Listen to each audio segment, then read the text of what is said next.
Hello viewers, আসসালামু আলাইকুম। কেমন আছেন সবাই? আশা করি ভালো আছেন। আমি আজকে আপনাদের সাথে শেয়ার করব ঘরোয়া মশলায় চিকেন চাপ রেসিপি। তো প্রথমে একটা বাটিতে আমি স্বাদমতো লবণ, হলুদের গুঁড়া, মরিচের গুঁড়া, গোলমরিচের গুঁড়া, ধনিয়া গুঁড়া, গরম মশলা গুঁড়া, আদা বাটা, রসুন বাটা, জিরা বাটা, সয়া সস,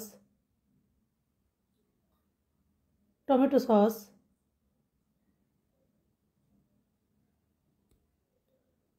সরিষার তেল দিয়ে মশলাগুলো ভালোভাবে মেখে নিব।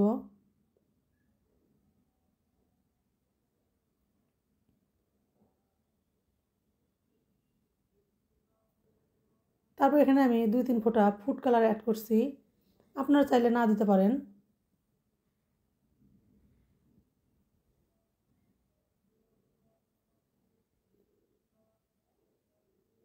তো এখানে আমি নিয়েছি মুরগির মাংস পাতলা করে কেটে শিল দিয়ে এভাবে একটু থেতলে করে নিয়েছি, নিয়ে পরিষ্কার করে ধুয়ে পানি ঝরিয়ে নিয়েছি। এবার মশলাগুলোর সঙ্গে মুরগির মাংসটা ভালোভাবে আমি মেখে নিব।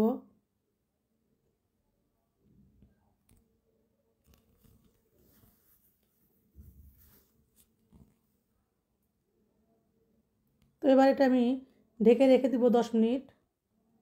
10 মিনিট পর ঢাকনাটা খুলে আমি এখানে দিয়ে দিব কর্নফ্লাওয়ার,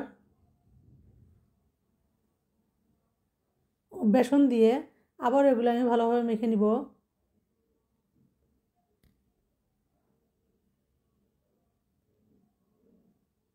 এই চিকেন চাপটা এতটাই মজা হয় যে বাচ্চারা খুব পছন্দ করে, বাচ্চা থেকে বড় সবাই পছন্দ করে এই নাস্তাটা। তো মাখা হয়ে গেছে। এবার একটা ফ্রাই প্যানে আমি পরিমাণ মতো সয়াবিন তেল দিয়ে দিব। তারপর মুরগি মাংসগুলো আমি দিয়ে দিব এখানে। প্রথমে চুলার আঁচটা আমি হাই ফ্লেমে রাখবো।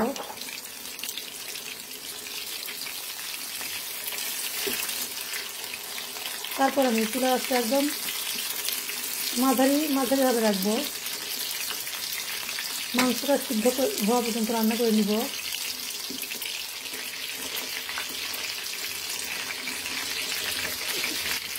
বেশ কয়েকবার উল্টে পাল্টে আমি মাংসগুলো ভেজে নিব।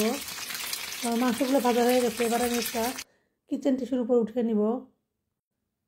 নাস্তাটা বানানো খুব সহজ, খেতেও কিন্তু অনেক মজা লাগে। তোমার নাস্তাগুলো হয়ে গেছে। এবার আমি সবগুলো এভাবে উঠিয়ে নিব। আপনারাও বাড়িতে একবার এভাবে ট্রাই করে দেখবেন। ভালো লাগলে লাইক, কমেন্ট, শেয়ার দিয়ে পাশে থাকবেন। Thanks for watching the video.